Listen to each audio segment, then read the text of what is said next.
Breaking news చూస్తున్నాం. బీహార్ రాజకీయాల్లో సుదీర్ఘకాలం పాటు సాగిన నితీష్ కుమార్ శకం అధికారికంగా ముగిసింది. దశాబ్ద కాలానికి పైగా రాష్ట్రాన్ని పాలించిన నితీష్ కుమార్ ముఖ్యమంత్రి పదవికి రాజీనామా చేసి రాజ్యసభకు వెళ్లాలని నిర్ణయించుకోవడంతో రాష్ట్ర రాజకీయ ముఖ చిత్రం ఒక్కసారిగా మారిపోయింది. ఈ క్రమంలో బీజేపీ రాష్ట్ర అధ్యక్షుడు సామ్రాట్ చౌదరి బీహార్ నూతన ముఖ్యమంత్రిగా బాధ్యతలు చేపట్టారు. పట్నాలోని లోక్ భవన్లో నిర్వహించిన ఘనమైన వేడుకల్లో బీహార్ గవర్నర్ సయ్యద్ అటా హుస్నైన్ ఆయన చేత ప్రమాణ స్వీకారం చేయించారు. దీంతో బీహార్లో బీజేపీ తరపున ముఖ్యమంత్రి పీఠాన్ని అధిరోహించిన తొలి నాయకుడిగా సామ్రాట్ చౌదరి చరిత్ర సృష్టించారు. मैं सम्राट चौधरी ईश्वर की शपथ लेता हूं कि मैं विधि द्वारा स्थापित भारत के संविधान के प्रति सच्ची श्रद्धा और निष्ठा रखूंगा। मैं भारत की प्रभुता और अखंडता अक्षुण्ण रखूंगा। मैं बिहार राज्य के मुख्यमंत्री के रूप में अपने कर्तव्यों का श्रद्धा पूर्वक और शुद्ध अंतःकरण से निर्वहन करूंगा तथा मैं भय या पक्षपात अनुराग या द्वेष के बिना सभी प्रकार के लोगों के प्रति संविधान और विधि के अनुसार न्याय करूंगा।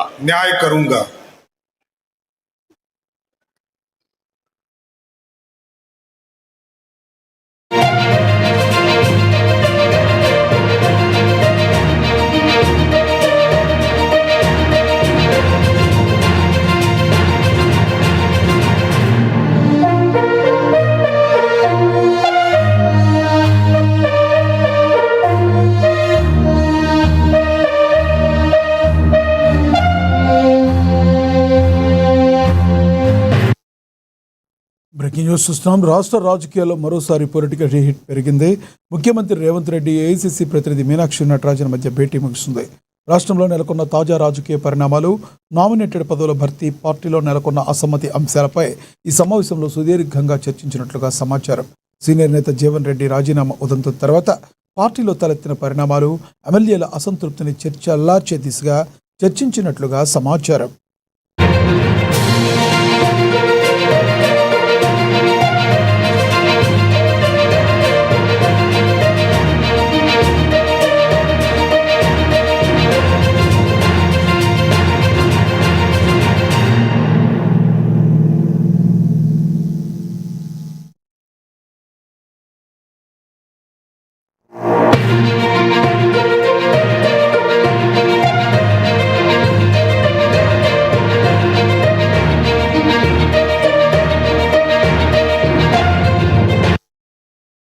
రాష్ట్ర రాజకీయాల్లో మరోసారి పొలిటికల్ హీట్ పెరిగింది. ముఖ్యమంత్రి రేవంత్ రెడ్డి, ఏఐసీసీ ప్రతినిధి మీనాక్షి నటరాజన్ మధ్య భేటీ ముగిస్తుంది. ఇదే విషయానికి సంబంధించి మరింత సమాచారాన్ని మా ప్రతినిధి హరీష్ ఫోన్ ద్వారా అందిస్తారు.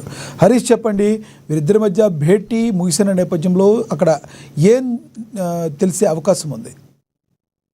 రైట్ లక్ష్మీనాథ్, ఈరోజు సీఎం రేవంత్ రెడ్డి నివాసంలో పిసిసి చీఫ్ మహేష్ కుమార్ గౌడ్ల భేటీ జరిగింది. భేటీలో ఇన్ఛార్జ్ మీనాక్షి నటరాజన్ కూడా సమావేశమయ్యారు. ఇక 4 గంటల పాటుగా కూడా సుదీర్ఘంగా ఈ సమావేశం కొనసాగిన నేపథ్యం అయితే కనిపిస్తా ఉంది.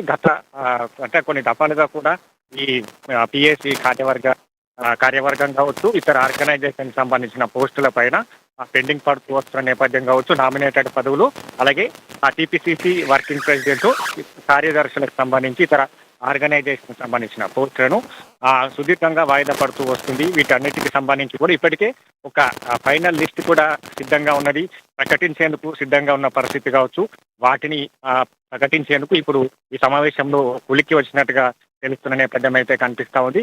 ఇక దాంతో పాటుగా ఏదైతే పిసిసి చీఫ్ జిల్లాల పర్యటన నిర్వహించారు. ఆ జిల్లాలకు సంబంధించి కూడా ఒక రిపోర్టును సిద్ధం చేశారు. ఆ జిల్లాలకు సంబంధించిన నేతల మధ్య సఖ్యత కావచ్చు, అభివృద్ధి కార్యక్రమాలు కావచ్చు, పార్టీ కార్యక్రమాలు కావచ్చు, వీటన్నిటికి సంబంధించి కూడా ఒక రిపోర్ట్ ను సిద్ధం చేశారు. అది సీఎం రేవంత్ రెడ్డి ముందు ఉంచినట్లుగా తెలుస్తా ఉన్న నేపథ్యం అయితే కనిపిస్తా ఉన్నది.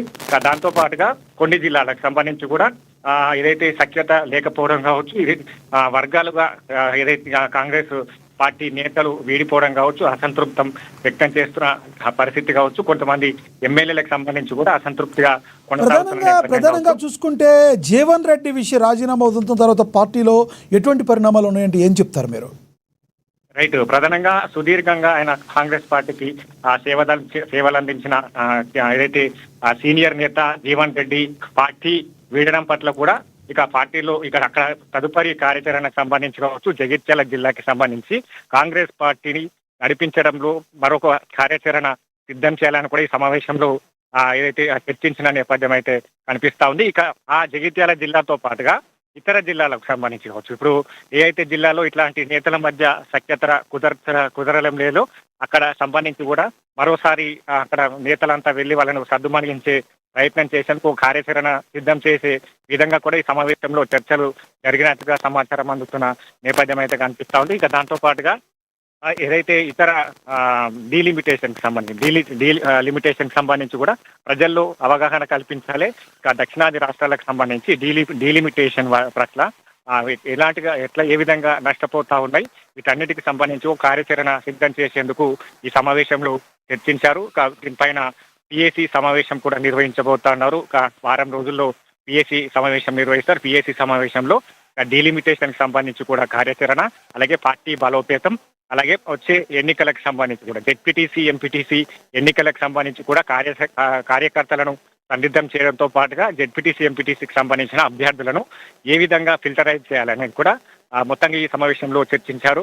ఇక ప్రధానంగా నామినేటెడ్ పదవులు, అలాగే టీపీసీసీ వర్కింగ్ ప్రెసిడెంట్ పదవులు కావచ్చు, ఇతర ఆర్గనైజేషన్ సంబంధించిన పోస్టులను ప్రకటించేందుకు సిద్ధంగా ఉంది. ఇందుకు సంబంధించి కూడా ఈ 2-3 రోజుల్లో నామినేటెడ్ పదవులు భర్తీ చేసేందుకు పీసీసీ సిద్ధంగా ఉన్న నేపథ్యం అయితే కనిపిస్తా ఉన్నది. మొత్తంగా ఈ అంశాలన్నిటిపైన కూడా చర్చ జరిగింది సుదీర్ఘంగా. మండల కమిటీలు కావచ్చు, బిఎల్ఏల పైన కూడా చర్చలు జరిగింది. ఎందుకంటే జెడ్పీటీసీ, ఎంపీటీసీ ఎన్నికలు రాబోతా ఉన్నాయి కాబట్టి ముందుగా జిల్లా కమిటీలను వేయాలి, తర్వాత మండల కమిటీలను వేయాలి, తర్వాత గ్రామ కమిటీలను వేయాలి. కాబట్టి మొత్తంగా ఈ కమిటీలతో పాటుగా నామినేటెడ్ పదవులు, ఇతర పోస్టులకు సంబంధించి భర్తీ చేసేందుకు ఇప్పుడు సిపిసిసి సిద్ధంగా ఉన్నది.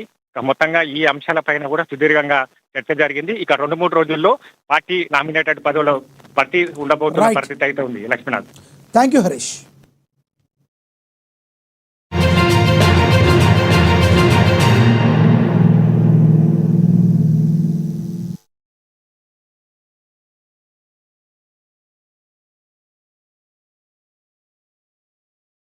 I am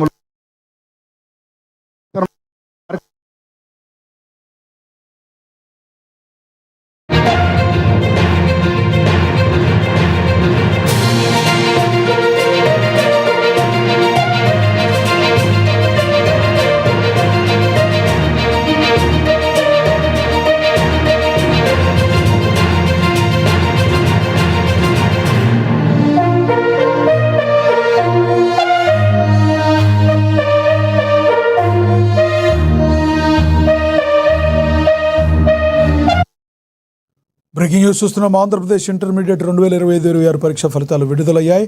మంత్రి నారా లోకేష్ ఫలితాలను విడుదల చేశారు. ఏడాది 10.50 లక్షల మంది విద్యార్థులు పరీక్షలకు హాజరవగా ఫస్ట్ ఇయర్లో 77% మంది, సెకండ్ ఇయర్లో 81% మంది విద్యార్థులు ఉత్తీర్ణులైనట్లుగా మంత్రి వెల్లడించారు. వొకేషనల్ కోర్సులో ఫస్ట్ ఇయర్ స్టూడెంట్స్ 61%, సెకండ్ ఇయర్లో 74% పాస్ అయినట్లుగా మంత్రి వివరించారు. గడిచిన 12 ఏళ్లలో ఏడాది ఇంటర్ విద్యార్థులు అత్యుత్తమ ఫలితాలు సాధించారని మంత్రి అభినందించారు.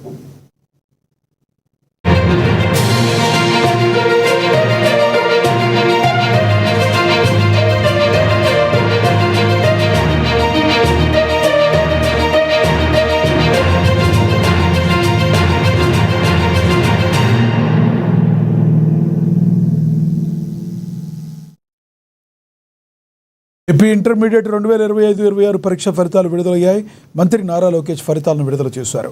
ఈ ఏడాది 10.50 లక్షల మంది విద్యార్థులు పరీక్షలకు హాజరవ్వగా ఫస్ట్ ఇయర్లో 77% మంది, సెకండ్ ఇయర్లో 81% మంది విద్యార్థులు ఉత్తీర్ణులైనట్టుగా మంత్రి వెల్లడించారు. వొకేషనల్ కోర్సులో ఫస్ట్ ఇయర్ స్టూడెంట్స్ 61%, సెకండ్ ఇయర్లో 74% పాస్ అయినట్లుగా మంత్రి వివరించారు. గడిచిన 12 ఏళ్లలో ఈ ఏడాది ఇంటర్ విద్యార్థులు అత్యుత్తమ ఫలితాలు సాధించారని మంత్రి అభినందించారు.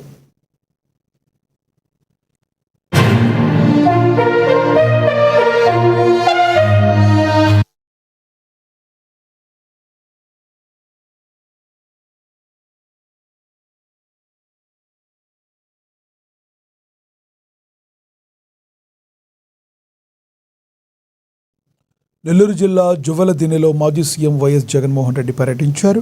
ఈ సందర్భంగా ఫిషింగ్ హార్బర్ను పరిశీలించి మత్స్యకారులతో ముఖాముఖి కార్యక్రమాన్ని నిర్వహించారు. ఈ సందర్భంగా వైఎస్ జగన్ కూటమి ప్రభుత్వంపై ధ్వజమెత్తారు. మత్స్యకారుల ప్రయోజనాల కోసం తమ హయాంలో నిర్మించిన జువ్వలదిన్నె ఫిషింగ్ హార్బర్ను ప్రైవేట్ సంస్థలు కట్టబెట్టేందుకు చంద్రబాబు ప్రభుత్వం కుట్రలు చేస్తుందని ఆయన ఆరోపించారు. మత్స్యకారుల జీవన ప్రమాణాలు మెరుగుపరచడమే లక్ష్యంగా గత ప్రభుత్వం 26,000 కోట్ల రూపాయల పెట్టుబడులతో పోర్టులు, హార్బర్ పనులు చేపట్టినట్లుగా ఆయన గుర్తు చేశారు. నేను అడుగుతా ఉన్నా చంద్రబాబు నాయుడు గారిని, ధర్మమేనా న్యాయమేనా అని అడుగుతా ఉన్నా. ఇదే మనిషి పెద్ద మనిషి చంద్రబాబు నాయుడు గారిని. మత్స్యకారుల కోసం ఫిషింగ్ హార్బర్లు జగన్ నిర్మిస్తే నువ్వు చేస్తా ఉన్నది ఏందయ్యా? దీన్ని కూడా దోచుకునే కార్యక్రమం చేస్తా ఉన్నావు. ప్రైవేట్ వాళ్ళకి ఇచ్చి, ప్రైవేట్ వాళ్ళకి నువ్వు ఇవ్వాలి అనుకుంటే పక్కన కృష్ణపట్నం పోర్ట్ ఉంది. ఆ పోర్ట్లో కావాలంటే దండిగా ల్యాండ్ ఉంది, అక్కడ కావాలంటే వాళ్ళకి ఇచ్చుకోవచ్చు. కానీ ఇక్కడ మత్స్యకారులను పొట్టగొట్టడం ఎందుకు చంద్రబాబు అని చెప్పి చంద్రబాబు నాయుడు గారిని అడుగుతా ఉన్నా గట్టిగా. చంద్రబాబు నాయుడు గారిని గట్టిగా వార్నింగ్ కూడా ఇస్తా ఉన్నా. కళ్ళు మూసి తెరిచేసరికే మరో 3 ఏళ్ళు అయిపోతుంది. వచ్చేది వైఎస్ఆర్సీపీ ప్రభుత్వమే.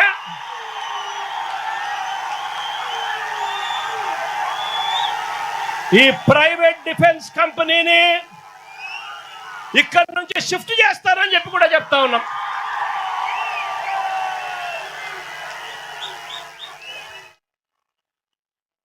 ఇక్కడ ఫిషింగ్ హార్బర్ ఇక్కడే కాదు, రాష్ట్రంలో కడతా ఉన్న 10 ఫిషింగ్ హార్బర్లు అన్ని కూడా మత్స్యకారుల సొత్తు అని చెప్పి కూడా ఈ సందర్భంగా కూడా చెప్తా ఉన్నా. దీన్ని ఎవ్వరూ కూడా వాళ్ళ దగ్గర నుంచి తీసేయలేరు. చంద్రబాబు కాదు కదా, వాళ్ళ తాత కూడా తీసేయలేదని చెప్తా ఉన్నా నేను.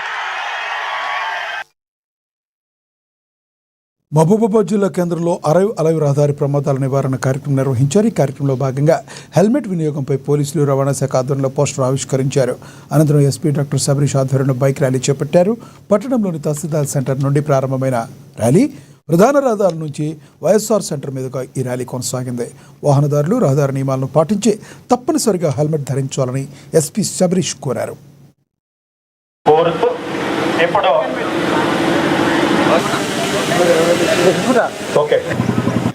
ఈ వీక్ ఏప్రిల్ 13 నుంచి 19 వరకు అరైవ్ అలైవ్ అనే campaign, road safety awareness campaigns, అలాగే రోడ్ యాక్సిడెంట్స్ తగ్గించడానికి మన జిల్లాలో విస్తృత స్థాయి అవగాహన కార్యక్రమాలు జరుపుకుంటున్నాము. ఈరోజు దాంట్లో భాగంగా ఈరోజు పిల్లలు కూడా హెల్మెట్ ధరించాలని, ఎందుకంటే బైక్ పైన వెళ్తున్నప్పుడు యాక్సిడెంట్స్ ఏదైనా అయిందనుకోండి, ఆ ఇంజురీ ఎవరికి తగులుతుంది అనేది మాకు తెలిసి ఉండదు. సో అందుకే పేరెంట్స్తో పాటు పిల్లలు కూడా అబోవ్ 5 years ఉన్న పిల్లలు హెల్మెట్ ధరించాలి.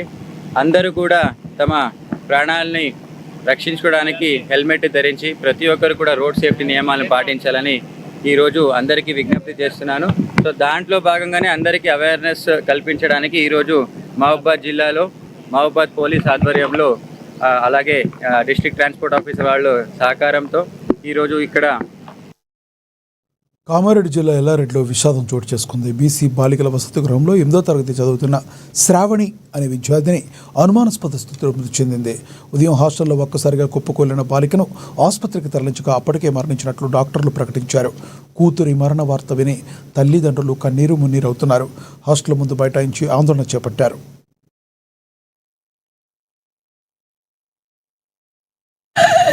అమ్మా నేను బాధ అవుతా అన్నదే. అమ్మా అమ్మా అమ్మా అమ్మా పోయమ్మని 9 పడుతుంది. అమ్మా అమ్మా అమ్మా అయ్యా అయ్యా ఏమీ ఉన్నది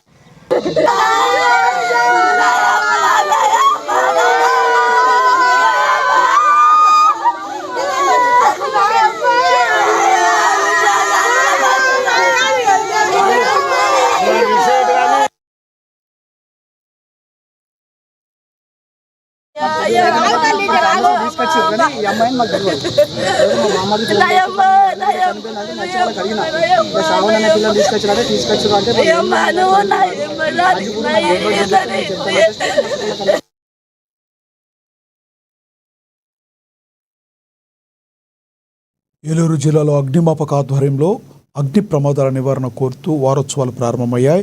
మొదటి రోజు అగ్ని ప్రమాదాల్లో తమ విధి నిర్వహణలో అసువులు బాసిన అమరులైన సిబ్బందికి ఘన నివాళులు అర్పించారు. నగరంలోని పలు shopping malls, college, schools, hospitals, bus stand ప్రదేశాల్లోనూ అగ్ని ప్రమాదాలు జరిగితే వాటిని ఎలా నివారించాలి అనే అంశంపై డెమో కూడిన అవగాహన ప్రోగ్రాం ప్రదర్శించారు. అగ్ని ప్రమాదాలు జరిగినప్పుడు ప్రజలు తీసుకోవాల్సిన జాగ్రత్తలపైన కూడా ఫైర్ అధికారులు అవగాహన కల్పించారు.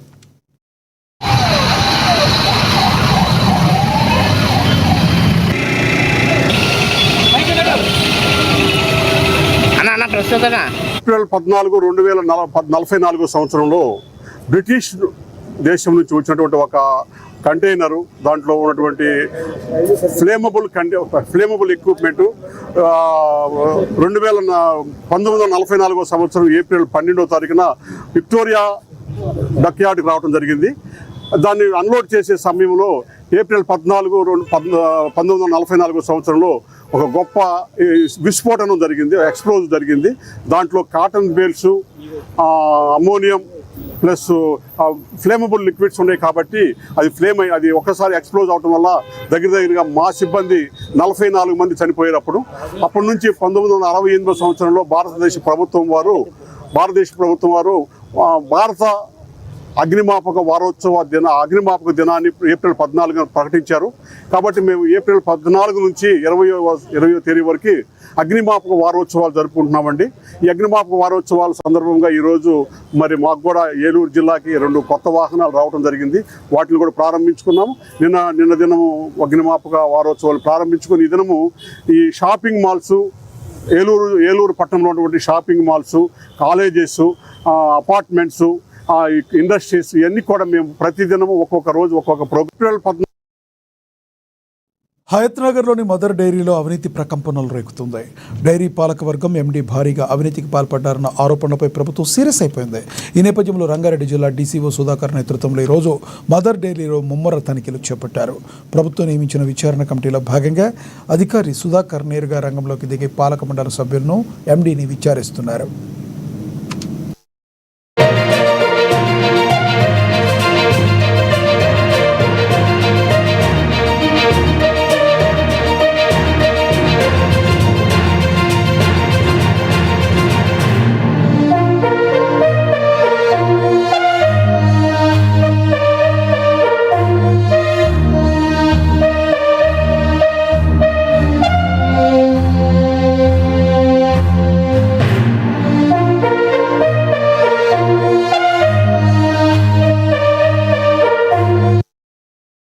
హయత్ నగర్లోని మదర్ డైరీలో అవినీతి ప్రకంపనలు రేపుతుంది. డైరీ పాలక వర్గం ఎండీ భారీగా అవినీతికి పాల్పడ్డారన్న ఆరోపణలపై ప్రభుత్వం సీరియస్ అయింది.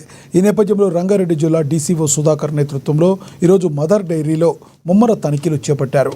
ప్రభుత్వం నియమించిన విచారణ కమిటీలో భాగంగా అధికారి సుధాకర్ నేరుగా రంగంలోకి దిగి పాలక మండలి సభ్యులను ఎండీని విచారిస్తున్నారు.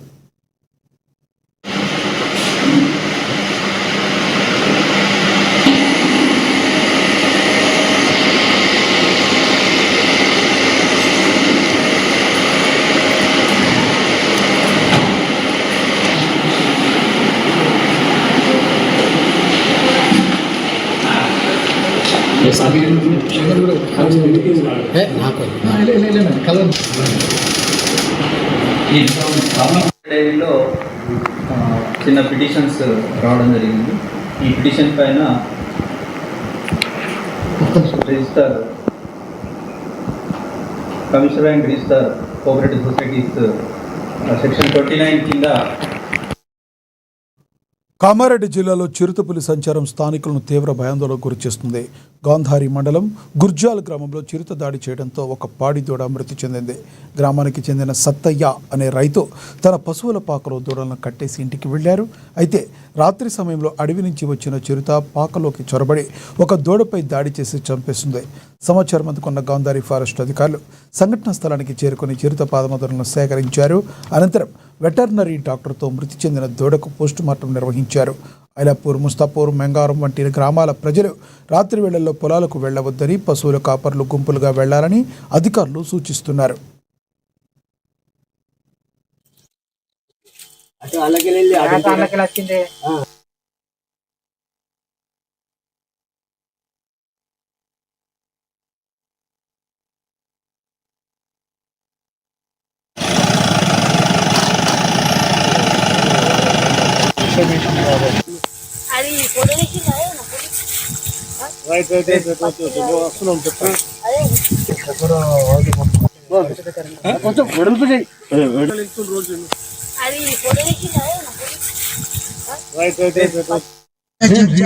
झुमकर मामा झुमकर रियल का झुमकर झुमकर झुमकर चलिए रियल मामा బాట్ని మరి మన సార్ నేను మాట్లాడతా వేరే